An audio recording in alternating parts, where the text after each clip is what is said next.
Hey, what's going on, y'all? This your boy Jay Sewell. All right, y'all. Finna do a video regarding the Stephen A. Smith. What happened to the guy, man? Um, what happened to Stephen A. Smith sort of reminds me of um this movie that came out called Living Large. Came out like in 1991. It was with the guy that played on Living Single, who played the guy with the little short dreads. I think his name was Kyle or something on the show. I can't remember, but anyway, it was about a black guy. He called himself trying to be one of those black guys that had soul. He was gonna be the black guy that represented the brothers, but unfortunately he got hired to work at uh pretty much a white news station. And as he began to gain more popularity, he started slowly but surely changing his format to where he just completely ended up selling out in the movie. He had a black girlfriend to begin with, and then, once his popularity went up, he didn't think black women was good enough for him. He wanted to date white women, but and so on and so on. But to make a long story short, at the end of the movie, he realized that he was beginning to become a coon. So he sort of like snapped out of it and ended up, leaving the the news station, and getting back with his black girlfriend. But y'all check that out if y'all get a chance. And that's pretty much what happened to Stephen A. Smith. As his popularity grew, he had to change with the time. He had to go with the flow. See, that's what y'all don't understand. I keep trying to tell y'all that you ain't finna be no black man on no white owned news station like ESPN. They felt they already let Stuart Scott get away with that, but they wasn't gonna let it happen to Stephen A. Smith. They wasn't about to have two guys like that, you know. But Stephen A. Smith, when that money came, he just started changing. He changed his whole format. Y'all gotta remember, Stephen A. Smith makes somewhere between 2.5 to $3 million a year allegedly. That's what they saying he's making. So, technically, that's a lot of, that's a lot of money. When you make that kind of money, you pretty much don't want to do nothing to jeopardize that money. So you gonna do what they tell you to do. And it's kind of funny, when you get in those positions. It's funny when you get in those new positions, after you take on the job doing that kind of work, that type of broadcasting. You always had those white producers, predominantly white producers, that after the show they'll say it was great, but why don't you try this? Or how about you do this? That's how it starts. And then when you start following and listening to some of their suggestions, then more suggestions come. Then more suggestions after that. And before you know that, you didn't totally change to what your format was for you to what their format is. And it's sort of like, to a certain degree, you have to. If you want to make the big bucks, you have to stay in line. And that's pretty much what's going on with Stephen A. Smith. That man already been fired once from ESPN, and he ain't about to let it happen to him again. Now, like I said, when he first came aboard, he used to always speak up for the brothers, man. Always. I mean, he used to have our backs, man. But then, unfortunately, he changed. He was a regular contributor to First Take, back in the day. But after what's his name? After Woody Page left, because Woody Page just did like living in the East Coast. He wanted to go back to Denver. So for years, they had a variety of different guys hosting the show. From Jamil Hill to just a whole bunch of different random people. Too many to remember. But Stephen A. They started using him a lot. and his popularity grew. Because at first, like I said, the dude used to go off. I mean, he used to have some shit to say. So what they did was, as his popularity grew, they figured, okay, they capitalized off this. So what they tried to do is give Stephen A. Smith his own talk show, and it was called Quite Frankly. Now, the overall show itself wasn't that bad. It was pretty good. I mean, I didn't have no problem with it. He was doing what he needed to do. They were talking about things about the NBA dress code and various things with football players, and you know, then all of a sudden they ended up taking Quite Frankly off the air, and Stephen A. Smith was fired. Well, I can tell you why Stephen A. Smith ended up getting fired from Quite Frankly. It was some of the guests he chose to have on there. This dude had Dr.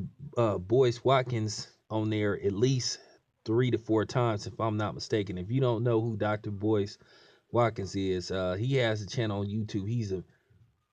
He's a guy I follow, and I have a lot of respect for him. He's a guy that tries to educate and teach black people on, self-reliance, self-independence, try to get your own wealth instead of always begging the white man for stuff.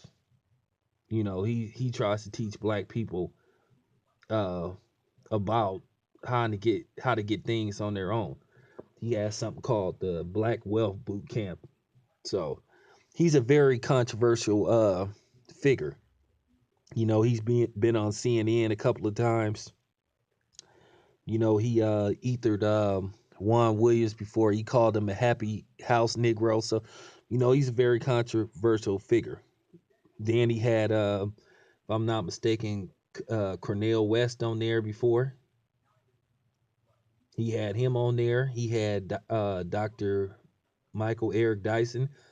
Uh, there were rumors that he tried to get Farrakhan on the show.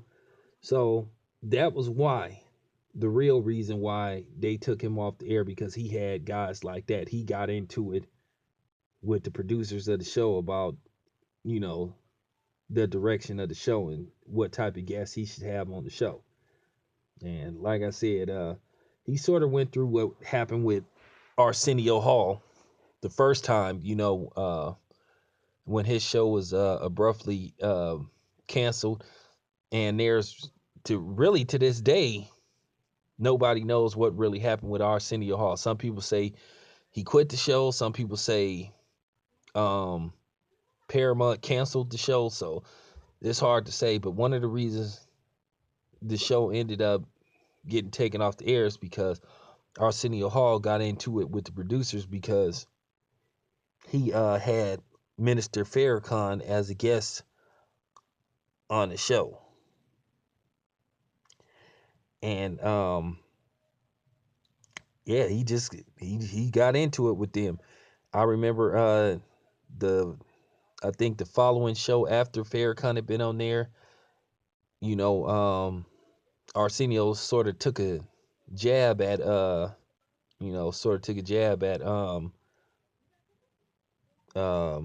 Paramount, saying basically people could kiss his ass and blah blah blah, stuff like that. Then all of a sudden he announced that the show was going off the air. So we don't really know the story behind that. But basically that's the same shit that happened with, Stephen A. Smith. He got into it with management about that shit and about his guest. And as you know, they write the checks and they pretty much, canceled the show. So he ended up uh leaving ESPN. He went on Fox for a little while.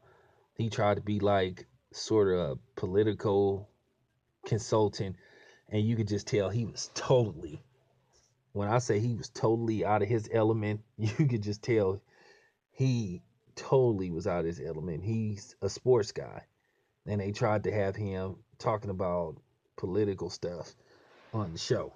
So eventually he came back to ESPN, and he ended up being the permanent co-host of First Take after they had a slew of different people doing the show with uh, Skip Bayless. Actually, I thought Rob Parker was better because Rob Parker used to always ether Skip Bayless when it came to debating. I mean, Rob used to get the best of Skip Bayless. You know, Rob Parker, who used to wear some of them funny looking ass suits, but he used to get the best of Skip Bayless, and I heard that Skip Bayless didn't like that. You know, then of course we all know what happened with the infamous Jalen Rose incident where Jalen Rose exposed Skip Bayless joke of basketball numbers he had in high school, 1 point something a game. He didn't even average 2 points a game as a senior, and he played junior varsity his junior year. But anyway, you know, he got Jalen Rose taken off the show.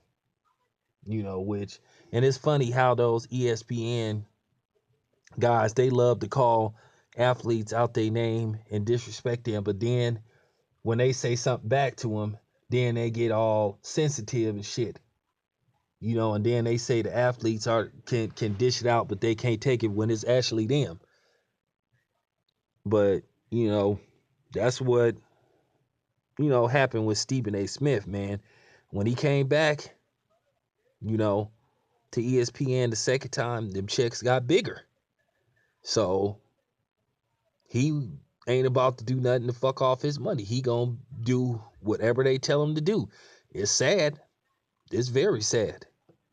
But he don't have the brothers backs, man. Not anymore. And it's 3 million reasons why he doesn't. Because of that type of money, man. Yeah, it is sad, man. It's sad, man, how he just flip flopped.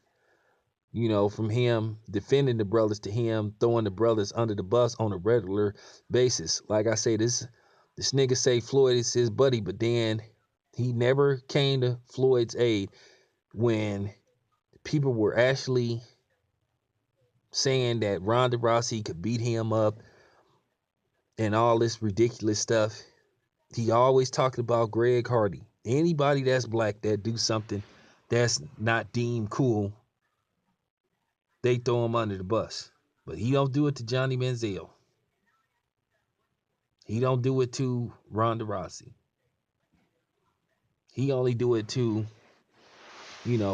black people. And he has a history of doing this shit over the years. From the way he handled the Rob Parker situation to how they talked about Trayvon Martin, talked about he could see how George Zimmerman could have got off, man. Just shit like that, man.